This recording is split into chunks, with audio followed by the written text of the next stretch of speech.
Ontem houve uma tentativa de fraude, uma vergonhosa tentativa de fraude. E alguns querem dizer ainda que o povo não sabe votar.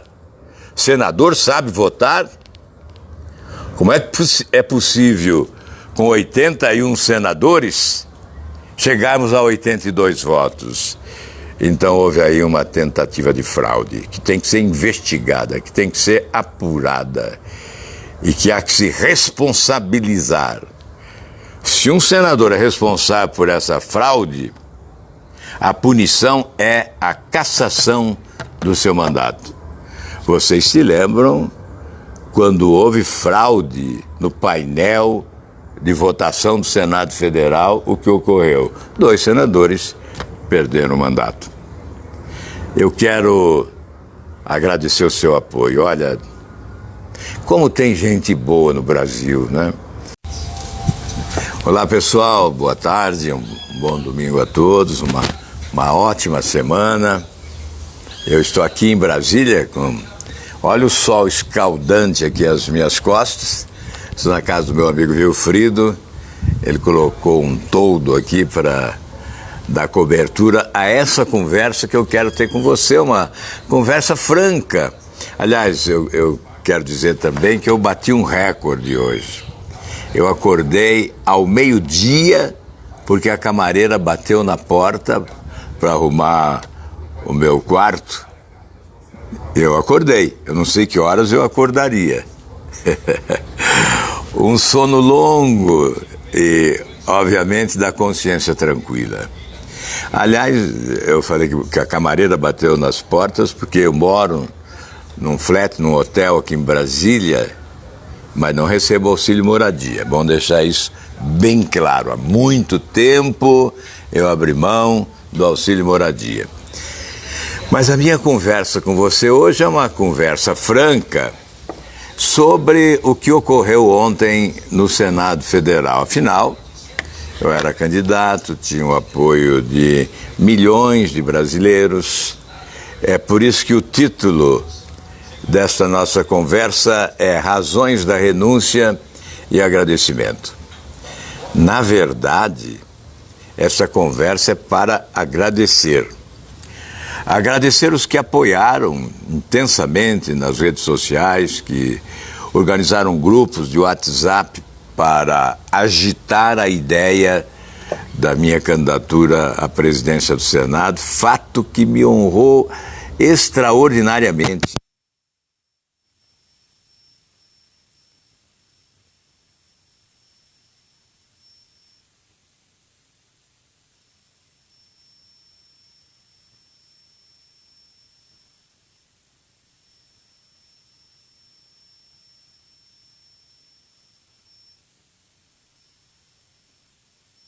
O objetivo foi o do agradecimento mesmo. Da tribuna do Senado eu agradeci.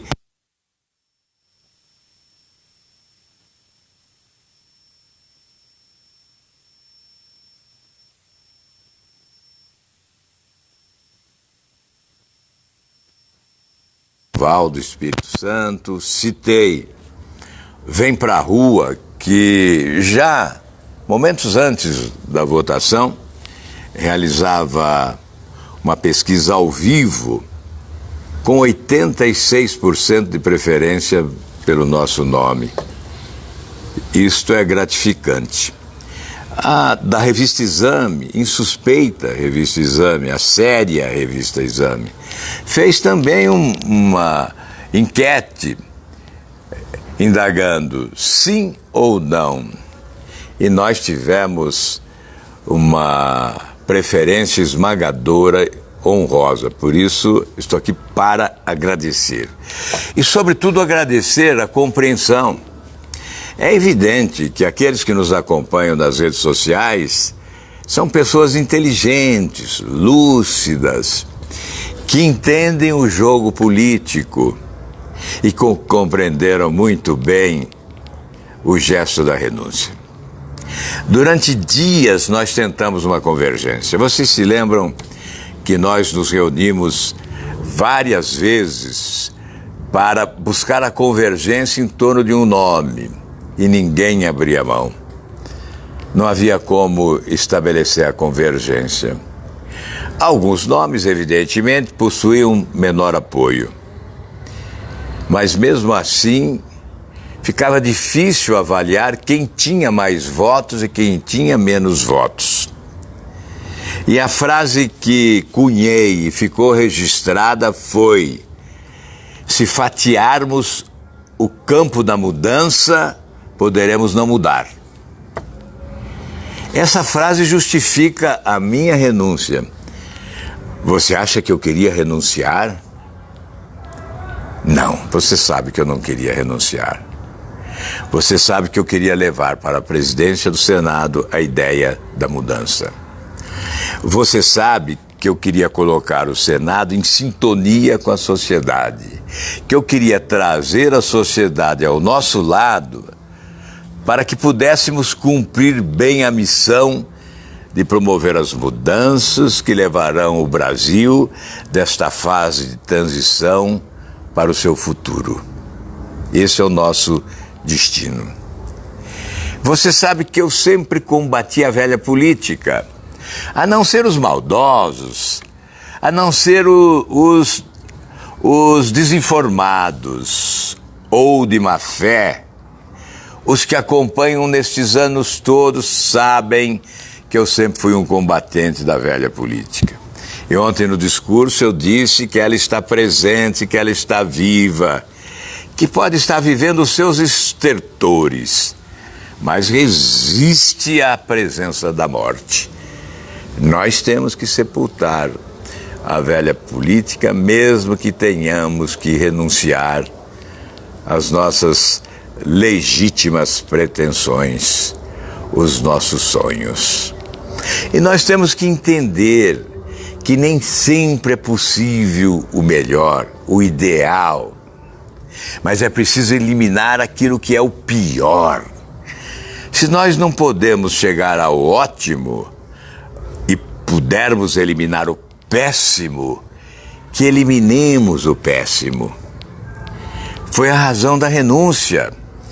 Eu vou explicar. Se eu não renuncio, eu divido votos com o Davi.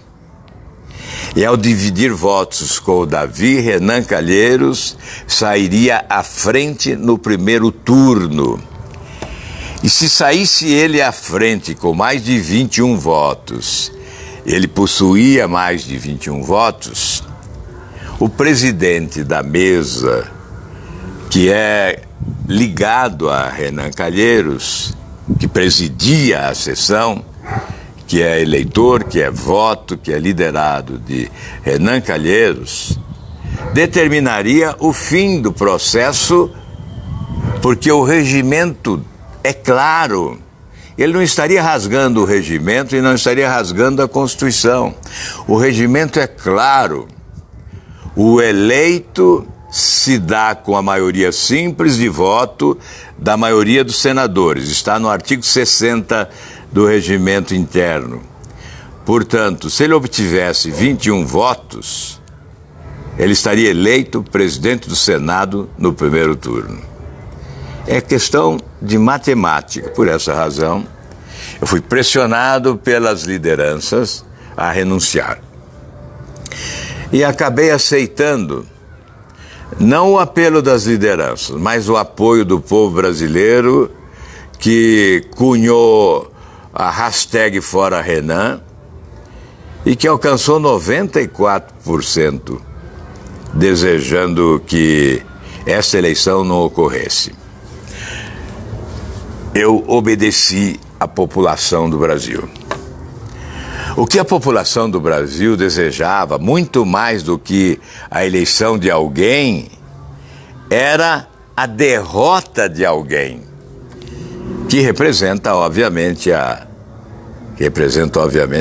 velha política e que representa o combate à Operação Lava Jato e que sustenta uma defesa intransigente daqueles que se envolvem em corrupção, como se fosse a defesa da instituição. Nós não podemos misturar Eu vou repetir frase que tenho dito inúmeras vezes. Nós, senadores, somos passageiros, somos transeuntes, somos episódicos, eventuais. Não somos definitivos. Definitiva é a instituição, insubstituível é a instituição. Nós podemos ser rejeitados, nós podemos ser condenados, nós podemos ser expulsos pelo voto. Muitos já foram, mas a instituição tem que ser preservada. Ela é fundamental à democracia. Por essa razão, eu renunciei à presidência do Senado Federal. Você acha que eu não gostaria de ser presidente? Ou você acha que eu não teria coragem de disputar? Eu disputei uma eleição muito mais complicada, sozinho. Partido diminuto, sem tempo de TV, sem dinheiro, sem estrutura, sem apoio, sem espaço na Globo. Fui até o fim. Então, este ato de renúncia não é de covardia, é de desprendimento. É de coragem, sim. É coragem renunciar a uma pretensão em nome do país, em nome de um desejo da população. Mesmo que fosse um erro da população, é o que ela quer.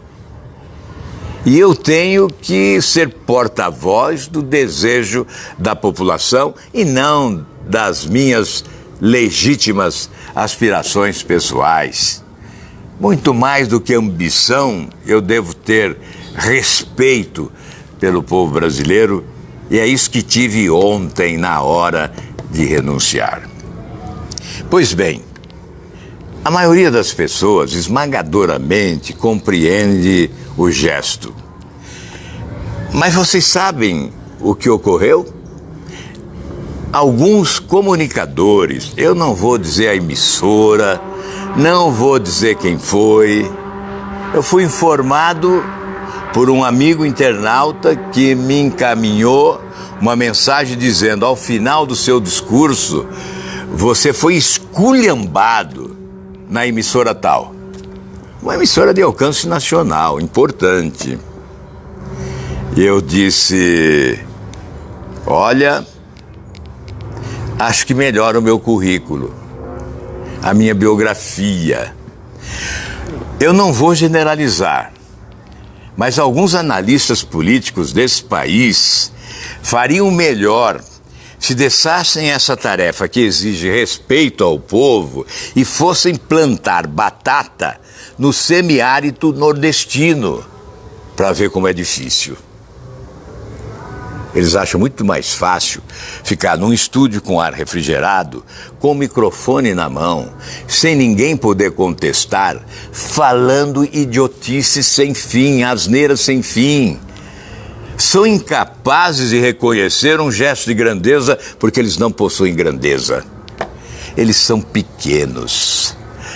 Eles não querem admitir que na política possa existir lucidez e decência, dignidade e honradez. Eles preferem que todos sejam lacaios da vagabundagem, que todos sejam filhos da corrupção, que todos sejam coadjuvantes da covardia que joga milhões de brasileiros no campo do sofrimento. O que eles gostariam é de estar no nosso lugar. E certamente estariam juntos com aqueles que estão envolvidos na Operação Lava Jato. A eles, me desculpem, o meu desprezo. Falem o que quiserem falar. Não nos atingirão, não nos desmotivarão. Mas se quiserem nos chamar para um combate direto, para um debate direto, eu estou à disposição deles. desta emissora, de qualquer outra emissora. Na campanha também eu ouvi tanta bobagem e não desisti. Falam bobagem demais. São os idiotas do vernáculo. Aliás, acho que são sábios. Alguns se imaginam Rui Barbosa de um novo tempo. Sim, alguns comentaristas de emissoras de TV e de rádio. Aliás, alguns ganham milhões aí fazendo palestras, né? Fazendo palestras. E combatem políticos sérios, porque querem todos na vala comum da imoralidade. A alegria deles seria dizer, ó, não sobra ninguém, todos são iguais, todos estão no mesmo lamaçal da corrupção. Mas eles não podem dizer isso, então atacam. Me perdoem esse desabafo, mas é em respeito a você que muitas vezes ouve essa gente. Eu tenho evitado ouvir, porque desaprende. Eu não estou generalizando. Alguns eu respeito demais, admiro demais, são pessoas inteligentes. Mas eu não posso dizer nomes aqui, não vou dizer nomes, nem dos bons. Mas eu estou num regime democrático e, evidentemente, eu tenho o direito de dizer o que eu penso. Eles vão continuar imaginando que eu sou um despreparado. E eu vou continuar imaginando que eles são uns idiotas. Ficamos empatados, 0-0. Mas muito obrigado a vocês por ouvirem, inclusive, esse desabafo. E eu quero dizer que o presidente Davi Alcolumbre me telefonou hoje pedindo ajuda para que ele possa presidir bem o Senado. O Davi é um senador de 4 anos, ele chegou há pouco tempo no Senado. É um senador humilde e eu estou à disposição para ajudá-lo. Já disse a ele que ele conte comigo. Pela sua humildade, ele se torna mais acessível e, portanto, ele sofrerá muita pressão. Eu quero me colocar ao lado dele para resistir à pressão do mal. Pressão só do povo brasileiro. Por exemplo, Davi, você terá o meu apoio se diante de um pedido de impeachment de um ministro do Supremo Tribunal Federal, que seja consistente, com argumentos jurídicos corretos, você conte comigo para colocar no plenário esse pedido de impeachment. Ninguém pode ficar impune no país. Quem cometeu deslizes tem que pagar por eles. Não importa que seja vereador, prefeito, governador, deputado estadual, federal, senador ou ministro do Supremo Tribunal Federal. Nós aprovamos o impeachment de uma presidente da República que foi pela metade. Na madrugada, ministro do Supremo e presidente do Senado ardilosamente idealizaram uma estratégia e fracionaram e fatiaram o impeachment da ex-presidente Dilma. Mas o povo de Minas Gerais o completou. Fatiaram, permitindo que ela disputasse a eleição, quando a lei é clara. Impeachment tem como decorrência o fim dos direitos políticos por 8 anos. Não. Eles rasgaram a Constituição, fatiaram o impeachment e permitiram que Dilma disputasse a eleição. As pesquisas colocavam ela em primeiro lugar. Veja, o Ibope. Esses institutos de pesquisa também precisam respeitar o povo brasileiro. O que disse a alguns comunicadores, diria agora a alguns dirigentes de institutos de pesquisa. Fechem as portas dos seus institutos e vão plantar batata no semiárido nordestino. É mais digno do que continuar com essa brincadeira de colocar a gente lá para cima, quando o povo coloca lá para baixo. A Dilma era a primeira colocada, foi a quarta colocada. Eu não vou ficar dando outros exemplos. Mas, enfim, eu estarei ao lado do Davi para resistir a estas pressões. Aliás, eu vou pedir para ele dormir mais cedo, porque essas pressões ocorrem na madrugada, né? Essas artimanhas, essas barganhas, essas negociatas, essa maldade, quase sempre ocorre na madrugada. Então, Davi, desligue o telefone à meia-noite e durma. E acorde de consciência tranquila às 6 horas da manhã e vá trabalhar. Não aceite esses encontros de madrugada. Foi no encontro de madrugada que se estabeleceu a estratégia para rasgar a Constituição quando do impeachment da presidente Dilma. Eu trouxe de volta este assunto porque me referi a pedidos de impeachment de ministros do Supremo Tribunal Federal que ficam nas gavetas do Senado Federal, da presidência do Senado Federal. Eles não podem ficar nas gavetas. Se não existir consistência jurídica, arquive-se. Mas se existir consistência jurídica, que se submeta ao plenário do Senado Federal para deliberação.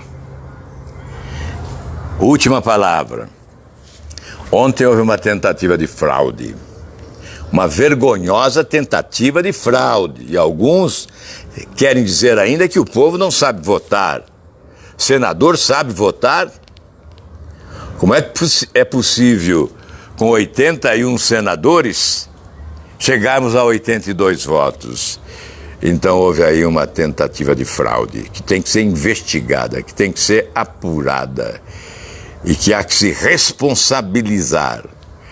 Se um senador é responsável por essa fraude, a punição é a cassação do seu mandato. Vocês se lembram quando houve fraude no painel de votação do Senado Federal, o que ocorreu? 2 senadores perderam o mandato. Eu quero agradecer o seu apoio. Olha, como tem gente boa no Brasil, né?